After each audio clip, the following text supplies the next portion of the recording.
Benyamin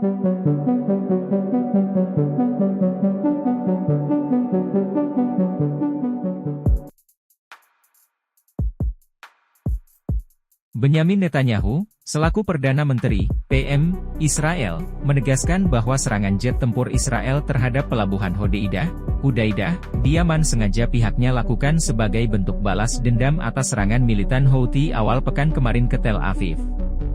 Netanyahu menjelaskan serangan sengaja ditujukan ke pelabuhan Hodeidah lantaran wilayah tersebut disinyalir sebagai titik masuk bagi milisi Houthi untuk menerima senjata Iran. Adapun serangan dilakukan Israel dengan menggunakan jet tempur F-35, serangan itu ditembakkan sekitar 1.800 km, 1.120 mil, dari perbatasan Israel. Tak dirinci berapa banyak bom yang ditembakkan Israel, namun imbas serangan tersebut wilayah penting di Yaman itu dilanda kebakaran besar yang dapat dilihat hingga beberapa kilometer jauhnya. Saking besarnya kebakaran tersebut, pasukan pertahanan sipil dan petugas pemadam kebakaran hingga kini masih kesulitan memadamkan api di tangki minyak pelabuhan.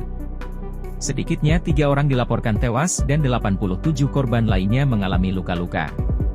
Israel berdalih serangan dilakukan sebagai bentuk balasan atas tindakan Houthi yang awal pekan lalu membombardir wilayah Israel dengan ratusan drone, membuat warga kocar-kacir, hingga wali kota Tel Aviv, Ron Huldai menetapkan status siaga tinggi.